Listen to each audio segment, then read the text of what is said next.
एक जेईई का P/Q question है कोऑर्डिनेशन केमिस्ट्री पर, और इस प्रकार से है, compare the ligand strength of chloride ion, hydroxide ion, thiocyanide ion and the carbonyl group. तो ये लिगेंड के रूप में जब काम करते हैं तो इसका अलग अलग स्ट्रेंथ होता है, और this is known as ligand field strength.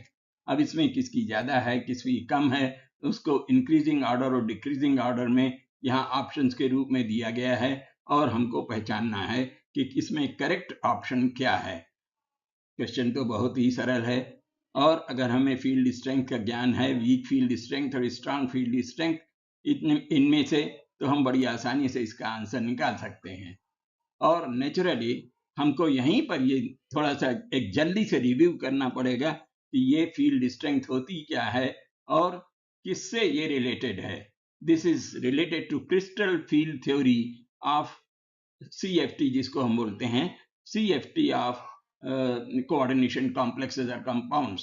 Particularly, it is useful for octahedral complexes, where d orbitals have their own degenerate orbitals. And as we know, degenerate orbitals are the dxy, dyz, dzx, dx2, y2 and dz square.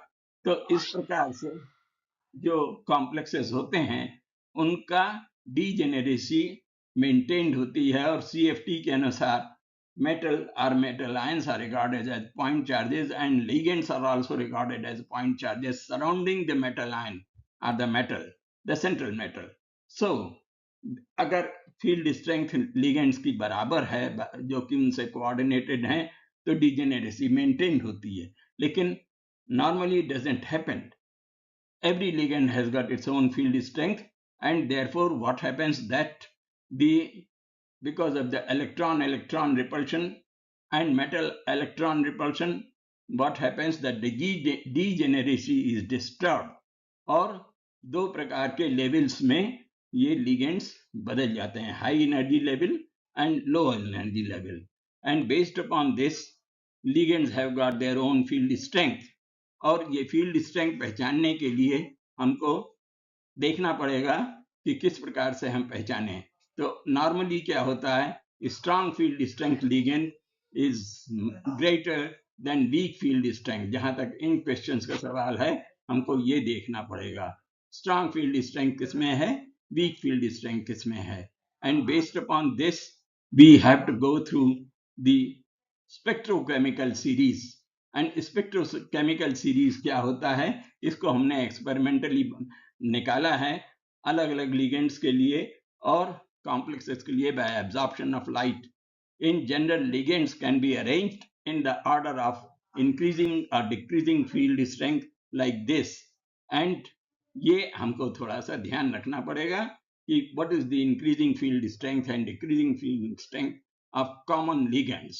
So weak fields हम देखते हैं iodide, bromide, thiocyanide, chloride and sulfide etc. On the left hand side they are weak field strength, whereas on the right hand side carbonyl group, cyanide and nitride are strong field strength.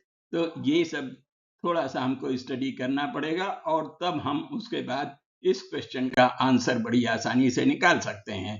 लेकिन यहीं पर मैं आपको एक चीज और बताऊंगा, that is the field strength of the metals. Greater the oxidation number, more is the field strength, and in order of increasing delta means field strength, and largely independent upon the ordinal. अब ये ligand पर depend करता है और बहुत सही तरीके से हम नहीं बता सकते कि किसका फील्ड स्ट्रेंथ ज्यादा है, बट स्टिल ये भी जो ऑक्सीडेशन नंबर ज्यादा होता है मेटल का तो उसका फील्ड स्ट्रेंथ ज्यादा होता है, और अगर कम है तो कम रहेगा. Increases with increase in oxidation number. और जिस प्रकार से हमने लिगेंड्स का निकाला है उसी तरह से मेटल्स का भी हमको मालूम होना चाहिए. मेटल्स का फील्ड स्ट्रेंथ इस प्रकार से है. although this is not related to our question, but still we need to go through it. And then now coming back to the question, what will be the answer? इस field strength को देखने के बाद answer हम देखते हैं.